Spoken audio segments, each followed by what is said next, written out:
ভারতের লোকসভা নির্বাচনের আনুষ্ঠানিক ফলাফল ঘোষণা শুরু হয়েছে। সবশেষ ঘোষিত ফলাফলে দেখা যাচ্ছে বিজেপি নেতৃত্বাধীন এনডিএ জোট পেয়েছে 33টি আসন, অন্যদিকে কংগ্রেসের ইন্ডিয়া জোট পেয়েছে 9টি। বিজেপির এনডিএ জোট এবং কংগ্রেসের ইন্ডিয়া জোট দুই পক্ষের মধ্যে হাড্ডাহাড্ডি লড়াই দেখা যাচ্ছে। সংবাদ মাধ্যম হিন্দুস্তান টাইমস এর লাইভ আপডেট থেকে পাওয়া যে তথ্য সেটি বলছে বিজেপি নেতৃত্বাধীন এনডিএ জোট এগিয়ে আছে 268টি আসনে, অন্যদিকে বিরোধী ইন্ডিয়া জোট এগিয়ে 222টি আসনে। 18টি আসনে এগিয়ে স্বতন্ত্র প্রার্থী সহ অন্যরা। ভারতের সংবিধান অনুযায়ী কোনো দল বা জোট যদি সরকার গঠন করতে চায় তাহলে তাদের লোকসভার 543টি আসনের মধ্যে কমপক্ষে 272টিতে জয় পেতে হবে। বলছিলাম, চমকের পর চমক দেখছে ভারতের লোকসভা নির্বাচনের ফলাফল। মোদি ম্যাজিকের বদলে দেখা গেল মমতা ম্যাজিক। পশ্চিমবঙ্গে রীতিমতো নিরঙ্কুশ ভোটেই জয়ী তিনি। আপডেট দিতে চাই, আমাদের সঙ্গে কলকাতা থেকে যুক্ত হচ্ছেন সহকর্মী সত্যজিৎ চক্রবর্তী। সত্যজিৎ, আমন্ত্রণ আপনাকে। আমরা সময়ের হিসেব করলে দেখা যাচ্ছে 10 ঘন্টা পেরিয়ে গেছে, ভোট গণনা চলছে। এই মুহূর্তের আপডেটটা আমাদেরকে একটু জানাবেন শুরুতে, তারপর অন্য ইস্যুতে কথা হবে।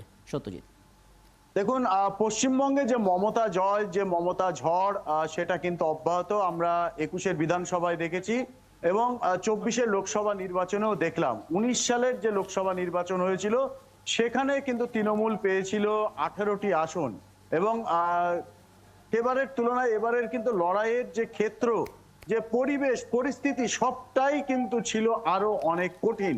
আর সেখানে দাঁড়িয়ে এখনো পর্যন্ত 29টি আসনে জয়ী হওয়ার শুধু সময়ের অপেক্ষা।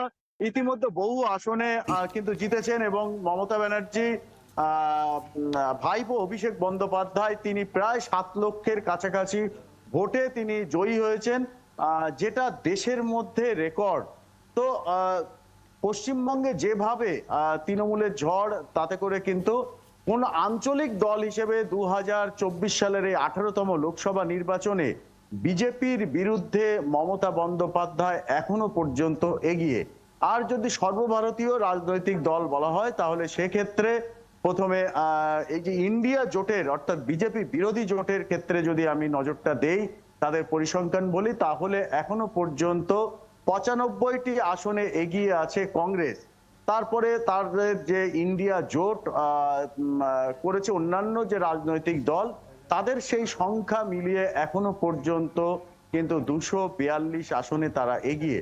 অন্যদিকে আমি যদি বলি যে এনডিএ অর্থাৎ বিজেপি নেতৃত্বাধীন তারা একক সংখ্যাগরিষ্ঠতা জোট হিসেবে এখনো পর্যন্ত এগিয়ে আছে 295টি আসনে।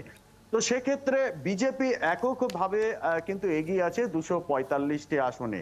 এখন দেখার যে এর শেষ অঙ্ক অর্থাৎ কোন দল বা কোন জোট পায়। তবে যেটা অত্যন্ত গুরুত্বপূর্ণ যে দুটো জোট যেভাবে টক্কর দিচ্ছে নেক টু নেক, এটা ভারতবর্ষের গণতান্ত্রিক পদ্ধতিতে বিশেষ করে লোকসভা নির্বাচনে কিন্তু অতীতে দেখা যায়নি এভাবে দুটো জোটের টক্কর। পাশাপাশি কোনো রাজনৈতিক দল একক সংখ্যাগরিষ্ঠতা পায়নি। সেক্ষেত্রে এনডিএ থেকে বেশ কিছু আঞ্চলিক দল বেরিয়ে যেতে পারে এমনটা আশঙ্কা করা হচ্ছে। ইতিমধ্যেই বিজেপি নেতৃত্ব তারা বৈঠকে বসেছে দিল্লিতে, অন্যদিকে কংগ্রেস নেতৃত্ব তাদের জোট সঙ্গীদের নিয়ে বৈঠকে বসেছে। তো সেক্ষেত্রে যদি এই ফিগারটা এইখানে যদি যে জায়গায় দাঁড়িয়ে আছি এখানেই যদি দাঁড়িয়ে থাকে দুটো 10টা বা 15টা আসনের যদি হেরফের হয়, মমতা বন্দ্যোপাধ্যায় তৃণমূল কংগ্রেস যদি সেক্ষেত্রে তার 29টা আসন নিয়ে যোগ দেয় তাহলে বিজেপিকে সরকার গড়া অত্যন্ত কঠিন এবং কঠিন হয়ে যাবে, মানে সমীকরণ বদলে যাবে। সত্যজিৎ, আরেকটি বিষয় আপনাকে ছোট জানতে চাই, অনেকেই এটি জানতে চাইছেন। অযোধ্যার রাম মন্দির নির্মাণ করার পর অনেকে ধরেই নিয়েছিলেন এই রাজ্যে মোদির বিজেপির জয় কেবল সময়ের ব্যাপার। সেই অযোধ্যাতেই তার দল হাঁটতে বসছে, মানে কেন এমনটা হলো? কোন কোন ফ্যাক্টর এখানে কাজ করেছে সেক্ষেত্রে? দেখুন, বিজেপি যেভাবে বিষয়টা দেখেছিল তারা কিন্তু ধর্মের উপরে জোর দিয়েছিল। ভারতবর্ষের রাজনীতিতে জাত পাত ধর্ম এই যে তিনটে বিষয় নিয়ে যেভাবে দীর্ঘদিনের লড়াই, সেই 47-এর পর থেকে দেশভাগ হয়েছিল ধর্মের ভিত্তিতে, সেখানে দাঁড়িয়ে মানুষ কিন্তু সেই দেশভাগের যে ধর্মের ভিত্তিতে সেটা একটা বিরাট সংখ্যক মানুষ যেমন সেই সময় মানেনি, আজও মানেনি। তো স্বাভাবিকভাবে এই যে বিজেপির এজেন্ডায় ছিল, ইশতেহারে ছিল রাম মন্দিরের যে রায়, সেই রায় তারা রিসিভ করে রাম মন্দির তৈরি করার ক্ষেত্রে সহযোগিতা করবে। বিরাট অংশের মানুষদের এই ভাবনাটাকে কিন্তু বিজেপি ভেবেছিল এতে করে তারা ভোট যুদ্ধে জয়ী হবে।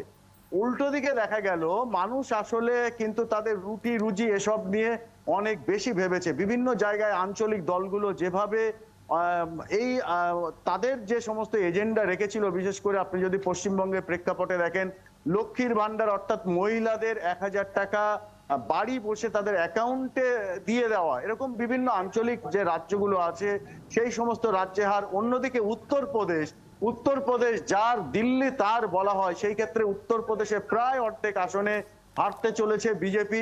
সেক্ষেত্রে যোগী সরকারের বেশ কিছু ভূমিকা, যেমন বুলডোজার মুখ্যমন্ত্রী বলা হয় তাকে, তিনি যেভাবে কথায় কথায় বুলডোজার চালিয়েছেন, সেখানে একের পর এক এনকাউন্টার হয়েছেন, সেখানে বিজেপির লোকেরও মৃত্যু হয়েছে, সেখানে অবিজেপি লোকেরও মৃত্যু হয়েছে। এই সমস্ত ইস্যু কিন্তু সেখানে কাজ করেছে হিন্দু মুসলমান উভয়ের ক্ষেত্রে।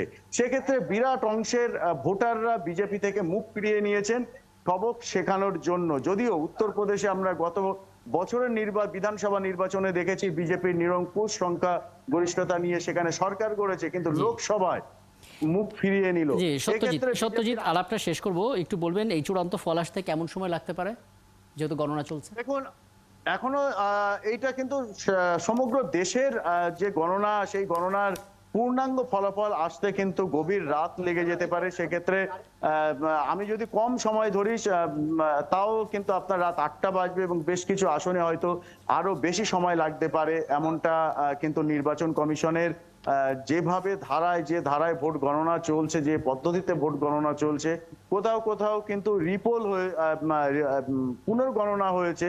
তো সেক্ষেত্রে পূর্ণাঙ্গ যে সংখ্যা সেটা আসতে কিন্তু নির্বাচন কমিশন যেটা জানাবে, ঘোষণা করবে, সেটাকে রাত 10টা-11টায় বাজবেই, এমনটা কিন্তু মনে করা হচ্ছে। অনেক ধন্যবাদ সত্যজিৎ। নিশ্চয়ই প্রতিনিয়ত আপনার কাছে আসবো এবং নতুন নতুন সমীকরণগুলো একটু জেনে নেওয়ার চেষ্টা করবো। ধন্যবাদ যুক্ত হওয়ার জন্য।